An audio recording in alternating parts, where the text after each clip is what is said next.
दोस्तों, स्वागत है आपका अपने YouTube चैनल HBN क्लासेस में। जैसा कि आपने कल मेरी क्लास देखी होगी और मैंने आपको प्रेजेंट परफेक्ट टेंस के बारे में बहुत ही डीपली और बहुत ही आसान तरीके से समझाने का प्रयास किया था। और आई होप कल की वीडियो में आप लोगों को प्रेजेंट परफेक्ट टेंस से लेकर के कोई भी इंक्वायरमेंट नहीं होगी, आप लोगों को बहुत ही अच्छे तरीके से समझ में आया होगा। तो सेशन को अब हम नेक्स्ट क्लास पे लेकर के आए। प्रेजेंट परफेक्ट टेंस के बाद में हम लेकर के आज आने वाले हैं प्रेजेंट परफेक्ट कॉन्टिन्यूअस। तो क्लास को शुरू करने से पहले मैं बस दो ही शब्द कहूँगा कि यदि आपको क्लास अच्छी लगती है तो आप शेयर कर दें और सब्सक्राइब करना तो भूलें नहीं, और घंटा बजाना तो कतई ना भूलें। चलिए, आज का जो हमारा टॉपिक है वो हमारा टॉपिक होने वाला है प्रेजेंट परफेक्ट कॉन्टिन्यूअस। चलिए, तो क्लास को ज़्यादा लॉन्ग ना करके वीडियो को आगे चलते हैं हम। आज का हमारा टॉपिक है present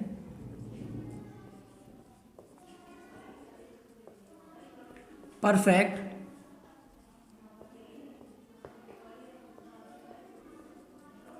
present perfect continuous tense, ये आपका आज का टॉपिक है। अब इस पर बात करते हैं कि प्रेजेंट परफेक्ट कॉन्टिन्यूअस टेंस की पहचान क्या होती है। तो देखिए, पहचान जिस तरह से आपकी पहचान प्रेजेंट कॉन्टिन्यूअस की होती है, सेम पहचान इसमें भी यही होती है। बट इसमें अंतर क्या होता है कि पहली चीज़ का हेल्पिंग वर्ब का अंतर होता है और दूसरी चीज़ इसमें समय दिया होता है। ये केवल थोड़ा सा डिफरेंट है कि प्रेजेंट परफेक्ट कॉन्टिन्यूअस के टेंस में समय दिया होता है और पहचान सेम एज प्रेजेंट कॉन्टिन्यूअस की तरह होती है। तो आइए बात करते हैं कि पहचान क्या होती है। तो जिन हिंदी वाक्यों के अंत में रहा है, रही है, रहे हैं आदि शब्द आते हैं, ऐसे वाक्य किसके होते हैं? प्रेजेंट परफेक्ट कॉन्टिन्यूअस के। गुरुजी, तो आपने तो ये भी प्रेजेंट कॉन्टिन्यूअस बताया था, लेकिन इसमें आपको ध्यान देने की ये ज़रूरत है कि ऐसे सेंटेंसों में हमेशा समय दिया होगा। और इसकी एक खासियत है कि इस टेंस में कार्य का भूतकाल से प्रारंभ होना, इस काल में कार्य जो होता है भूतकाल से प्रारंभ होता है और वर्तमान काल में जारी रहता है। भूतकाल से कार्य कोई प्रारंभ होकर के वर्तमान समय तक जारी रहता है, ये एक इसकी खासियत है और इसमें समय दिया होता है। चलिए पहचान बात कर लेते हैं। तो रहा है, रही है, रहे हैं तथा समय, ये जरूर ध्यान दीजिएगा आप, तथा समय। ऐसे वाक्यों में प्रेजेंट परफेक्ट कॉन्टिन्यूअस के वाक्यों में रहा है, रही है, रहे हैं तथा समय आदि दिया होता है। ऐसे वाक्य किसके होते हैं? प्रेजेंट परफेक्ट कॉन्टिन्यूअस के। अब इसकी बात करते हैं सहायक क्रिया की, हेल्पिंग वर्ब की।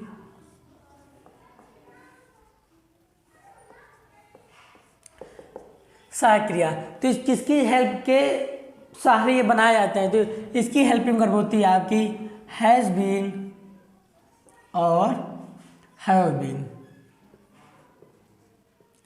हैज़ बीन और हैव बीन। अब बात करते हैं कि हैज़ बीन कहाँ पर लगाते हैं और हैव बीन किसके साथ में लगाते हैं। तो जैसा कि मैंने आपसे पहले भी बताया था, जो हैज़ का यूज होता है वो एक वचन कर्ता के साथ में, एक वचन सिंगल नंबर थर्ड पर्सन के साथ में हैज़ बीन का यूज करते हैं और प्लूरल नंबर के साथ में हम हैव बीन का यूज करते हैं। ये आप लोग स्टार्टिंग से पढ़ते चले आ रहे हैं कि अब सिंगुलर प्लूरल क्या होता है, ये आपको बहुत ही अच्छे तरीके से पता है। तो सिंगल नंबर के साथ में हैज़ बीन का यूज करते हैं और प्लूरल नंबर के साथ में हैव बीन का यूज करते हैं। जैसे अब इसके एग्जाम्पल के बारे में थोड़ा सा बात कर लेते हैं। अच्छा, अब इसमें समय दिया होगा, तो समय कैसे दिया होता है ये देख लेते हैं रूल करके थोड़ा सा। समय की निश्चितता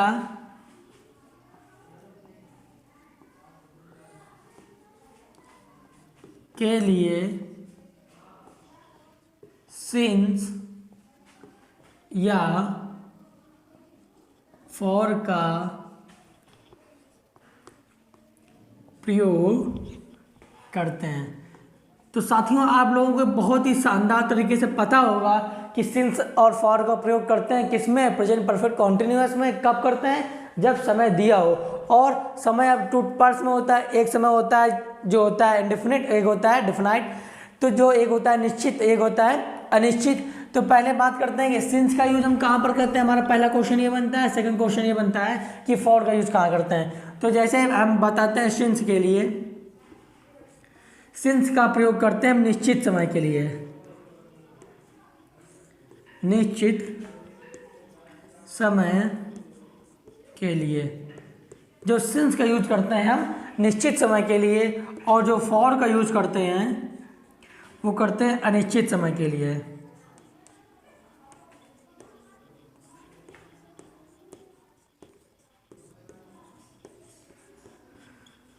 अनिश्चित समय के लिए। अब थोड़ा सा इसमें और जान लेते हैं कि निश्चित क्या होता है, अनिश्चित क्या होता है। जैसे मैंने कोई आपको सन दे दिया 1999, ये एक निश्चित समय है कि 1999 एक निश्चित समय है।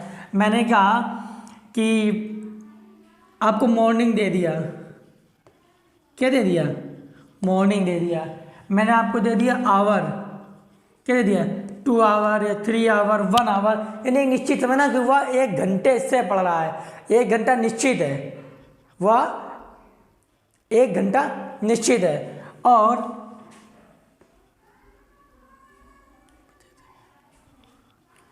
इस तरह से ये आपके क्या हो गए, निश्चित समय के लिए। निश्चित समय के लिए जैसे सन हो गया, मंथ हो गया, ईयर, मंथ भी जैसे इसमें कोई मंथ आ जाता है, जैसे जनवरी, वह जनवरी से इस मकान में रह रहा है, तो ये क्या हो जाएगा, निश्चित समय हो जाएगा।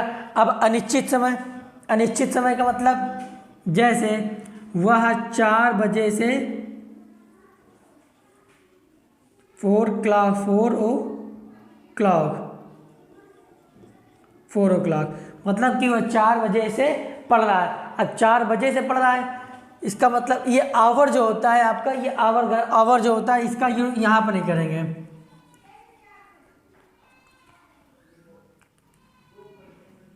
ये जो यहाँ पर क्लॉक है, मतलब कि जो आपका बजे होगा, जो आपका बजे होगा, तो बजे क्या होगा, मैंने कहा कि वह 2 बजे से पढ़ रहा है, तो एक निश्चित समय है ना, एक निश्चित समय 2 बजे, तो 2 बजे मतलब 2 बजे से पढ़ रहा है, तो एक निश्चित समय हो गया। और मैंने कहा वो 2 घंटे से पढ़ रहा है। अब कौन से 2 घंटे से, ये तो नहीं पता है कि 12 से 2 बजे तक पढ़ा उसने, कि 2 से 4 बजे तक पढ़ा, या 4 से 6 बजे तक पढ़ा, यानी कि टाइम हमें क्लियर नहीं। 2 घंटे तो पढ़ रहा है, लेकिन एक घंटे में, एक दिन में 24 घंटे होते हैं। अब 2 घंटे कौन से थे, ये कोई हमें निश्चित नहीं है। तो जो 2 घंटे की बात आएगी, आवर, जो घंटे की बात आएगी हमारी, वो आ जाएगा हमारा अनिश्चित समय के लिए, फॉर। और जो क्लॉक की बात आएगी वो क्या आ जाएगी, निश्चित समय के लिए। तो आई होप यहाँ तक आप लोगों को बहुत ही अच्छे समय से समझ में आया होगा। चलिए, अब सिंस और फॉर का यूज आपको समझ में आ गया। अब आगे चलते हैं, एग्जाम्पल के माध्यम से समझते हैं। हाँ, आप स्क्रीनशॉट लेना चाहें तो स्क्रीनशॉट ले सकते हैं, लिखना चाहें तो लिख सकते हैं। चलिए अब बात करते हैं अफर्मेटिव सेंटेंस की।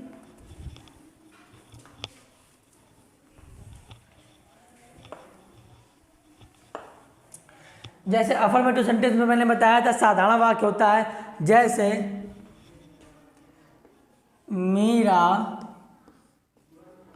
और इसमें मैंने बताया था, इसमें भी वर्ब की फर्स्ट फॉर्म में प्लस वर्ब की फर्स्ट फॉर्म में इसमें भी आईएनजी लगता है। जिस तरह से प्रेजेंट कॉन्टिन्यूअस के टेंस में वर्ब की फर्स्ट फॉर्म में आईएनजी लगता है, इसी तरह इसमें प्रेजेंट परफेक्ट कॉन्टिन्यूअस में भी वर्ब की फर्स्ट फॉर्म में आईएनजी लगता है। जैसे मैंने कहा मीरा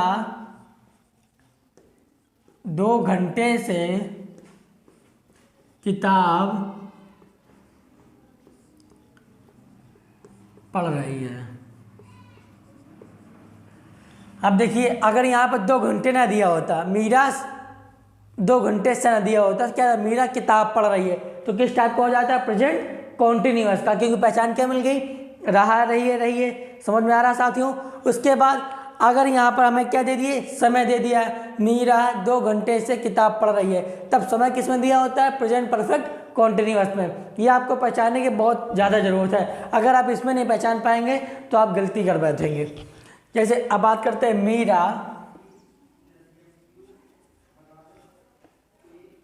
मीरा क्या कर रही है, पढ़ रही है। मीरा क्या है, सिंगुलर, सिंगुलर के साथ में क्या आएगा, has been. Meera has been क्या कर रही है, रीड, मीनिंग मेन वर्ब क्या है, पढ़ना, रीड, फर्स्ट फॉर्म में I N G, reading book. Meera has been reading book. क्या कर कितने घंटे से? 2 घंटे से। अच्छा ये बताइए अब 2 घंटे के साथ में 2 घंटे क्या है, निश्चित है या अनिश्चित? मैंने जस्ट अभी बताया आपसे कि घंटे और बजे में अंतर होता है। जो घंटा है हमें कोई निश्चित नहीं है कि कौन से बजे से पढ़ रहा है, 11 बजे से लेकर के 1 बजे तक पढ़ रही है या 2 बजे से 4 बजे तक पढ़ रही है, हमें कोई भी निश्चित नहीं है। तो जब निश्चित नहीं है तो उसका मतलब अनिश्चित हुआ। और निश्चित के लिए क्या लगाते हैं? फॉर। जस्ट मैंने अभी बताया अनिश्चित के लिए क्या लगाते हैं? For 2 our. आई होप ये आप लोगों को बहुत ही शानदार तरीके से समझ में आया होगा। मीरा 2 घंटे से किताब पढ़ रही है। Meera has been reading book for 2 hours. For क्यों लगाया गया? क्योंकि ये जो 2 घंटे का टाइमिंग दी हुई है क्या है? अनिश्चित। और निश्चित समय के लिए क्या लगाते हैं? फॉर। और निश्चित समय के लिए क्या लगाते हैं? सिंस। चलिए नेक्स्ट एग्जाम्पल पे आते हैं तो आप लोगों को और भी अच्छे से तरीके से आया होगा। आप लोग देखिए शेयर नहीं करते हैं, सबसे एक अंदर आपके पास यही कमी है।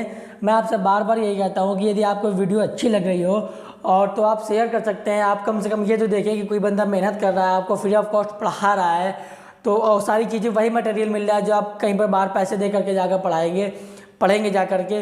तो यहाँ पर फ्री मिल रही है, मैं आपके लिए क्लास ला रहा हूँ day by day per day, जैसा कि मैंने आपसे प्रॉमिस किया था। तो आप थोड़ा सा शेयर कर सकते हैं। आपका शेयर हमारे लिए एक बहुत ही अच्छा काम होगा। तो आप मेरी मेहनत को देखते हुए आप कम से कम शेयर कर सकते हैं। जैसे नेक्स्ट आते हैं, वह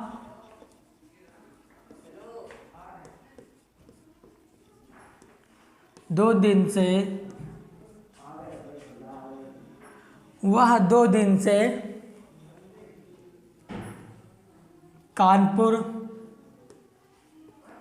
प्रतिदिन जा रहा है।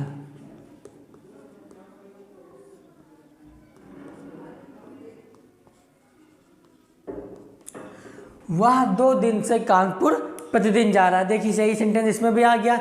2 दिन समय दिया रखा है और बाकी पहचान क्या मिल रही है? प्रेजेंट परफेक्ट कॉन्टिन्यूअस टेंस की। और इसमें समय दिया है तो हमें बिल्कुल श्योर हो गया। वह ही क्या है? सिंगुलर है, थर्ड पर्सन है। इसके साथ में क्या लगाएंगे?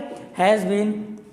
ही हैज़ बीन, या यहाँ वह की जगह मैं कर लूँ तो इसके साथ में प्लूरल हेल्पिंग वर्ब भी आ जाएगी।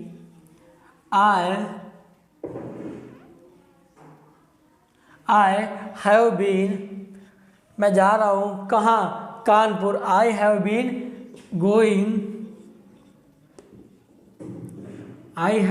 Going to Kanpur daily. I have been going to Kanpur daily. कब? 2 दिन से। अब देखिए फिर वही बात आ गई, 2 दिन क्या है? 2 दिन आपका निश्चित है या अनिश्चित है? बहुत ही ध्यान से समझिएगा कि 2 दिन कोई हमें क्लियर नहीं है कि सोमवार से मंगलवार है या मंगलवार से बुधवार है। कोई भी दिन दिए, क्योंकि एक दिन में हमें पता है कि 7 दिन होते, एक सप्ताह में 7 दिन होते हैं और 2 दिन में क्लियर ही नहीं है कि 2 दिन सोमवार मंगलवार है या मंगलवार बुधवार है या बृहस्पति या शुक्रवार है, या 2 दिन इस तरह से कोई हमें निश्चित नहीं है। तो यहाँ पर 2 दिन अनिश्चित हो गए और निश्चित के लिए क्या लगाते हैं? फॉर। तो डेली फॉर 2 days।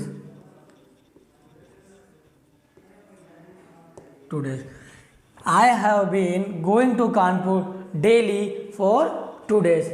यहाँ तक आप लोगों को शायद समझ में आया होगा। मेरे हिसाब से कोई दिक्कत, किसी भी प्रकार की कोई समस्या यहाँ तक अगर हो तो आप कमेंट में बताइए। मेरे हिसाब से तो कोई समस्या नहीं होगी। आगे चलें, चलिए आगे चलते हैं। अब बात करते हैं निगेटिव सेंटेंस की।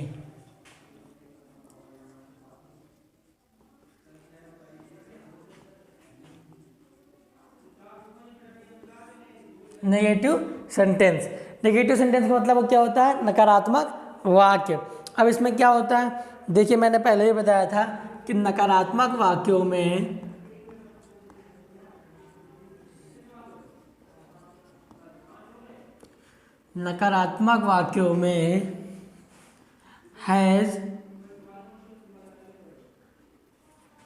हैज़ बीन या हैव बीन के बीच में नॉट लगा देते हैं।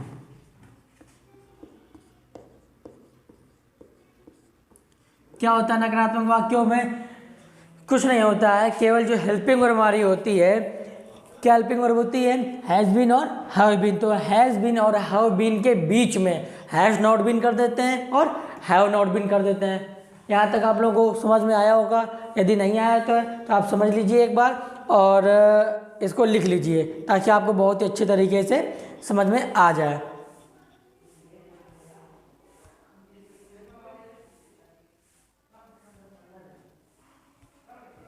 हो गया? चलिए आगे चलें।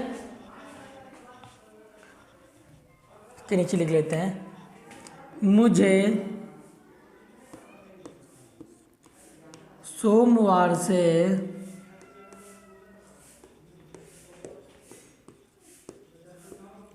बुखार नहीं आ रहा है। मुझे सोमवार से बुखार नहीं आ रहा है। तो मुझे आई हैव नॉट बीन। अब यहाँ देखिए बुखार आने की क्या होती है, यहाँ आने की अलग से नहीं लिखेंगे, कमिंग ये नहीं लिखेंगे, क्योंकि बुखार आने क्या होती है? सफरिंग। सफ़र मीन्स क्या होता है? बुखार आना, उसमें आईएनजी जोड़ देंगे।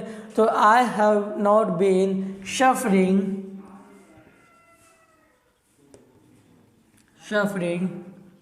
From fever.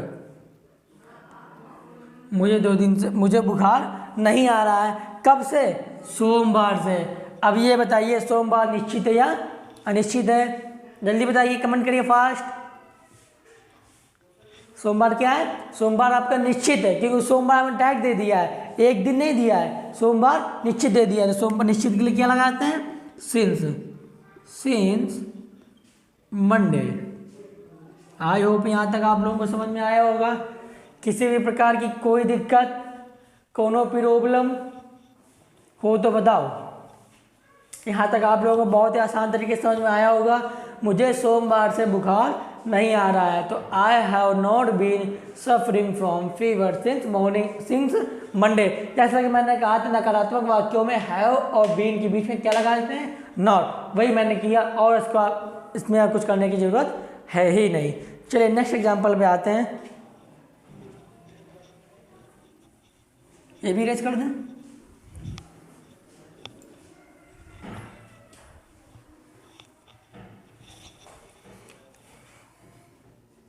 बच्चे नदी में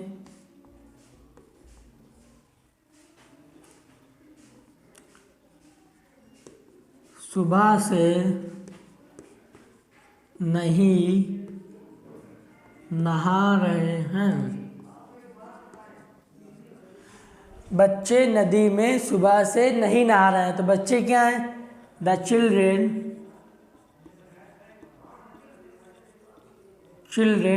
बच्चे क्या है? प्लूरल है। Have not been. नहाने क्या होती है? बहुत। तो bathing. The children have not been bathing. कहाँ नहा रहे हैं? नदी में। In the river. और कब से? सुबह से। सुबह क्या है? निश्चित है। तो सिंस मॉर्निंग। कितने बहुत ही आसान शब्दों में बहुत ही बेहतरीन ढंग से मैंने आपको समझाने का प्रयास किया है कि बच्चे नदी में सुबह से नहीं नहा रहे हैं। The children have not been bathing in the river since morning. यहाँ तक कोई प्रॉब्लम हो तो बताओ। किसी भी प्रकार की किसी को भी कोई समस्या ना हो तो बताइए। देखिए हम आपके सहारे ही चलते हैं। यदि आपको आया तो बहुत अच्छी बात, यदि नहीं आया तो मेरे पास कोई ज्ञान नहीं है। मैं अपने ऐसे ज्ञान का क्या करूँगा जिससे मैं आपको सिखा ना पाऊँ, है कि नहीं? यदि मेरे पास नॉलेज है और यदि मैं आपको पढ़ाऊँ तो आपको आना चाहिए। यदि नहीं आ रहा है तो मैं फिर टीचर के लायक नहीं हूँ, तो मतलब मैं पढ़ा नहीं पाता हूँ। सबसे देखो सीधी सी बात ये है, मैं डायरेक्टली कह देता हूँ। बहुत से लोगों को बुरे भी लग जाती है मेरी बातें। मैं इसी वजह से कि मेरा एक्सपीरियंस और मेरी टीचिंग का तरीका यदि दूसरों को समझ में नहीं आता है, आपके पास लाख चाहे जितना नॉलेज हो, यदि आपसे कोई बच्चा सीख नहीं पाता है तो बेकार है ऐसे नॉलेज का। क्या करेंगे, जेब में डालते हुए घूमो, है ना। इस वजह से मैं आपको बार बार पूछता हूँ कि किसी भी प्रकार की कोई समस्या, कोई परेशानी, एनी डाउट, तो आप कमेंट कर सकते हैं। आपकी कमेंट का सॉल्यूशन होगा। जैसा कि आपने देखा भी है, 2-3 बच्चों के कमेंट आई थी तो मैंने उन बच्चों को रिप्लाई दिया है और उनके सारे डाउट क्लियर करे हैं। तो जो भी मेरी क्लास देख रहे हो, क्लास 5 ईयर्स से लेकर के 10 तक के, 11 तक के बच्चे, फर्स्ट ईयर, 12 इंटर तक के बच्चे, यदि उनको किसी भी चीज़ में प्रॉब्लम आती है तो आप बेशक पूछ सकते हैं, कमेंट कर सकते हैं। आपको दोबारा से पढ़ाया जाएगा, समझाया जाएगा। चलिए, यहाँ तक हमारे हिसाब से कोई समस्या नहीं होगी। आगे चलते हैं इंट्रोगेटिव सेंटेंस में।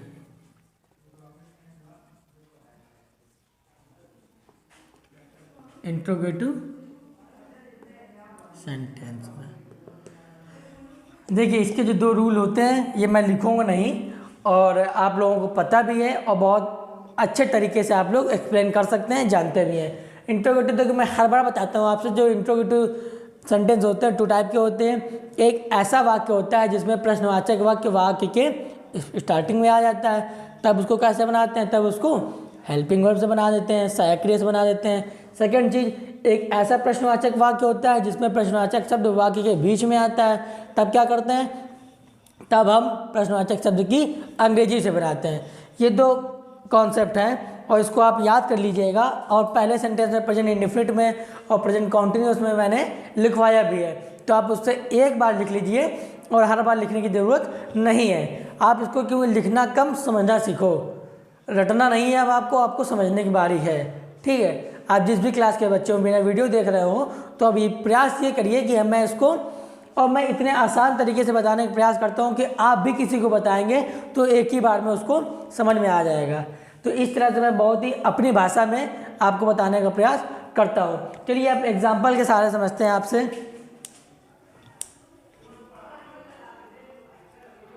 क्या किसान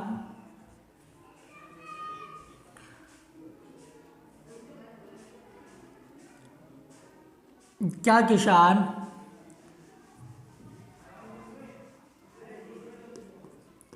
4 दिन से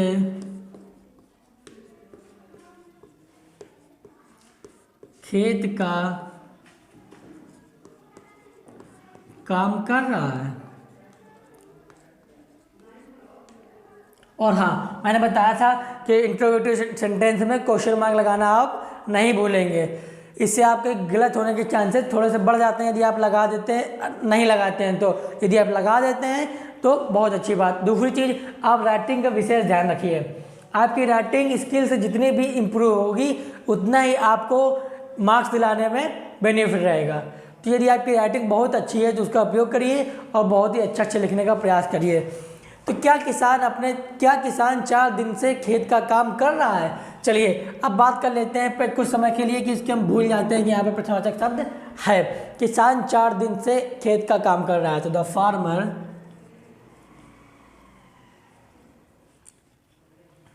खेत का काम कर रहा है, तो हेल्पिंग वर्ब क्या आएगी? Has been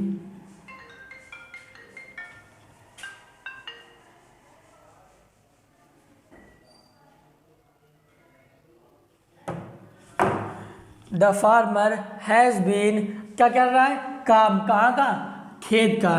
so the farmer has been doing work of the field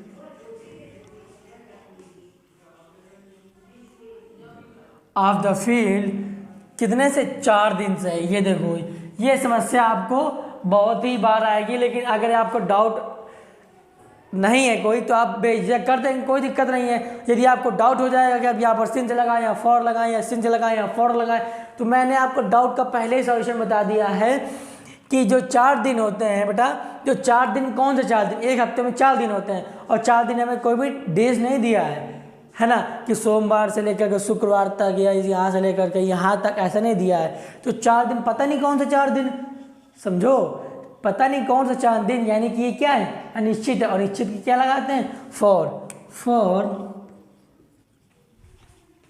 four days. ये आपका क्या बन गया, ये क्वेश्चन मार्क। ये आपका तब बना जब आपके प्रश्नवाचक चिन्ह प्रश्नवाचक शब्द नहीं होगा। अदरवाइज जब यहाँ पर आप ऐसे समझते हैं क्या किसान 4 दिन से खेत का काम कर रहा है, तो कुछ ना करो कि ये हैज उठा करके आप यहाँ पर रख दो। ये हैज उठा करके आप यहाँ पर क्या कर दो, रख दो।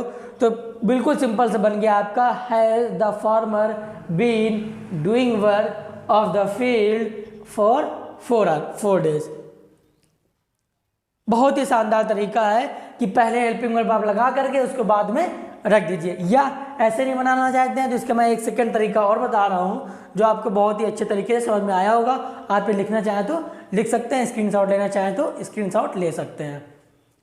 चलिए एक और एग्जांपल बताता हूँ मैं आपको, जिससे आपको बहुत ही अच्छे से समझ में आएगा। और इसकी जो एक्सरसाइज है मैंने पहले ही बताया था कि देखिए थोड़ा सा वीडियो देख लेने से आपको कुछ नहीं ऐसे समझ में आएगा जब तक आप इस पर वर्क नहीं करेंगे। जब तक आप इस पर वर्क नहीं करेंगे तो आपको इस पर वर्क करना है। कैसे वर्क करेंगे, आपके पास कोई भी बुक होगी 3 in 1, या मैंने पहले बताया था कि कोई भी बुक हो जिसमें सेंटेंस दिए हो तो आप उसकी एक्सरसाइज डे बाय डे करते रहिए। जैसे मैंने क्या ये प्रेजेंट परफेक्ट कॉन्टिन्यूअस बताया, आपको लोगों को समझ में आ गया।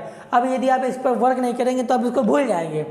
तो इस वजह से आप इसको 10 से 15 टेंस रोज़ पर डे एक्सरसाइज के रूप में करिए। जिससे आप करेंगे तो आपका कॉन्फिडेंस लेवल अच्छा होगा और आपकी जो आपको जो समझा होगा आपने बहुत अच्छे तरीके से समझ में आ गया होगा। जैसे तुम मंगलवार से यहाँ क्या कर रहे हो,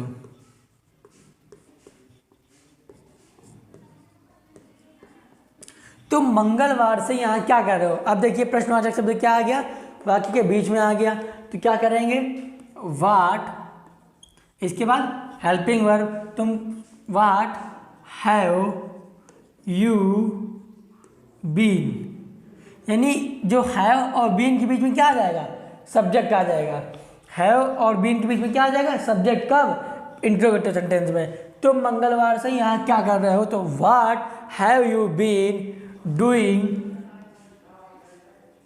कहाँ, यहाँ, डूइंग हेयर, कब से, मंगलवार। अब मंगलवार क्या है, निश्चित है, तो सिंस ट्यूसडे, सिंस ट्यूसडे। ये आप लोगों को आया समझ में।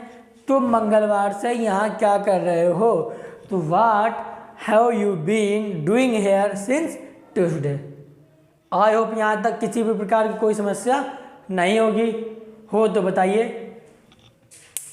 किसी भी प्रकार की कोई दिक्कत किसी को भी।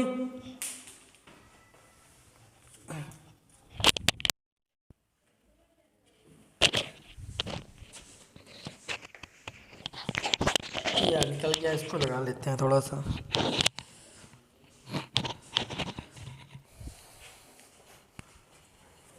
चलिए एक और समझा देते हैं, बहुत ही अच्छा सा एग्जाम्पल है।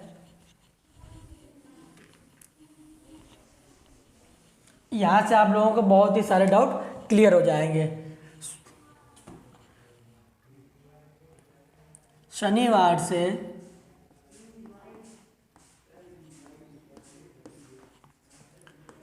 अध्यापक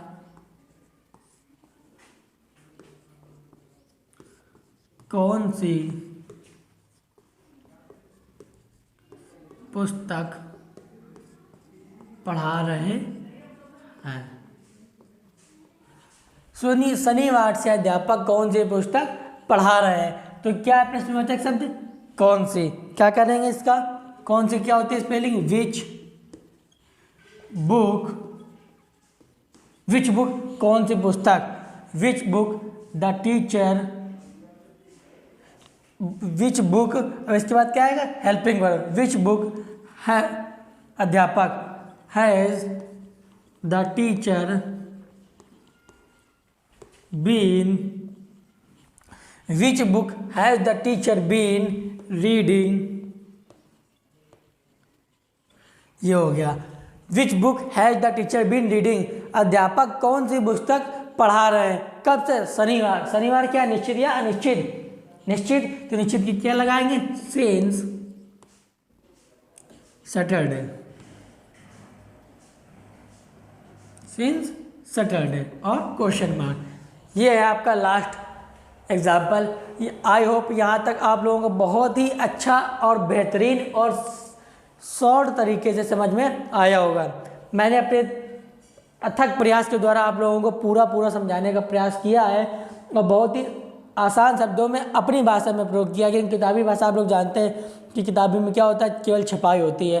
तो आप लोग जब इस वीडियो को बहुत ही ध्यान से समझ करके लिखेंगे और समझेंगे तो आई होप, मुझे भरोसा है कि आप लोगों को बहुत ही अच्छे तरीके से समझ में आया होगा।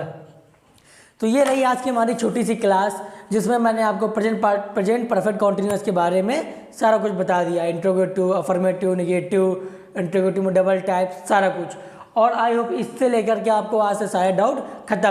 तो इस टाइप से हमारे 4 टेंस मैंने कंप्लीट कर दिए, present indefinite tense, present continuous tense, present perfect tense और प्रेजेंट परफेक्ट कॉन्टिन्यूअस टेंस। ये 4 आपके खत्म हो गए। तो आई होप यहाँ तक आप लोगों को किसी भी प्रकार की कोई दिक्कत नहीं होगी, मेरे हिसाब से नहीं होनी चाहिए। और अगर किसी भी टॉपिक में आपको ऐसी कोई प्रॉब्लम आती है तो आप हमें कमेंट कर सकते हैं, मैं उसको, आप कल के लिए आपका समय है, आज यदि आप कमेंट करते हैं तो मैं इन 4 टेंसों को एक साथ लेकर के आपको थोड़ा शॉर्ट वीडियो बना दूंगा, जिससे आपको सारे डाउट एक बार से फिर से क्लियर हो जाएं। तो मैं आपके कमेंट का इंतजार कर रहा हूँ कि यदि आपको ऐसा लगता है कि अभी किसी भी सेंटेंस में या टेंस में आपको प्रॉब्लम है तो आप कमेंट कर दीजिए, या अदरवाइज मैं कल नेक्स्ट क्लास पर लेकर के आऊँगा आपके लिए पास्ट इंडेफिनिट। तो आज के लिए बस चलते हैं और मिलते हैं कल नेक्स्ट क्लास पे। मेरी आपसे यही